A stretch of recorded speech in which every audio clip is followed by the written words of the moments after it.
భారత్ తొలి మానవ సహిత అంతరిక్ష ప్రయోగానికి సిద్ధంగా ఉన్నట్లు భారత అంతరిక్ష పరిశోధన సంస్థ ఇస్రో చీఫ్ నారాయణ పేర్కొన్నారు. రానున్న 2027లో ఈ ప్రయోగం చేపట్టనున్నట్లు ఆయన వెల్లడించారు. ఇందుకోసం ఏర్పాట్లు వేగంగా జరుగుతున్నట్లు ఇస్రో చైర్మన్ చెప్పారు. గగన్యాన్ ప్రాజెక్టు కింద 7700 గ్రౌండ్ పరీక్షలు పూర్తయ్యాయని వివరించారు. ఇందుకు సంబంధించిన ఇంకా 2300 పరీక్షలు నిర్వహించాల్సి ఉందని, అంతరిక్షంలో మానవ మిషన్ నిర్వహించడం జరుగుతోందన్నారు.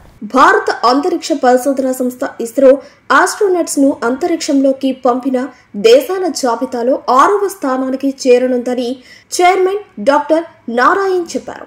ఆయా మిషన్లతో భారతదేశ శాస్త్ర సాంకేతిక సామర్థ్యాలు ప్రపంచానికి చాటి చెబుతాయన్నారు. 2035 నాటికి భారత్ సొంత అంతరిక్ష కేంద్రం ఏర్పాటు చేయటం, 2040 నాటికి భారతీయ వ్యోమగామిని చంద్రునిపైకి పంపే లక్ష్యానికి ప్రధాని నరేంద్ర మోడీ ఇస్రోకి ఇచ్చారన్నారు. ఖగోళ రహస్యాలను ఛేదించడంతో పాటు భారత రక్షణ, శాస్త్ర సాంకేతిక రంగాలలోనూ ఇస్రో దేశానికి మరుపురాని సేవలు అందిస్తోందని నారాయణ్ చెప్పారు. ఆపరేషన్ సింధూర్లో ఇస్రో సహకారం ఇందులో భాగమేనన్నారు. ఆపరేషన్ సింధూర్ సమయంలో సుమారు 400 మందికి పైగా శాస్త్రవేత్తలు 24 గంటలు పనిచేశారని ఇస్రో చీఫ్ చెప్పారు. మిషన్లో భూమి పరిశీలన, కమ్యూనికేషన్ ఉపగ్రహాలను ఉపయోగించినట్లు పేర్కొన్నారు.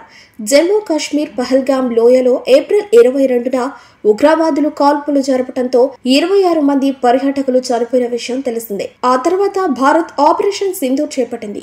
ఇందులో భాగంగా పాక్లోని 9 ఉగ్రవాద సంస్థలను ధ్వంసం చేసినట్లు ఆయన గుర్తు చేశారు.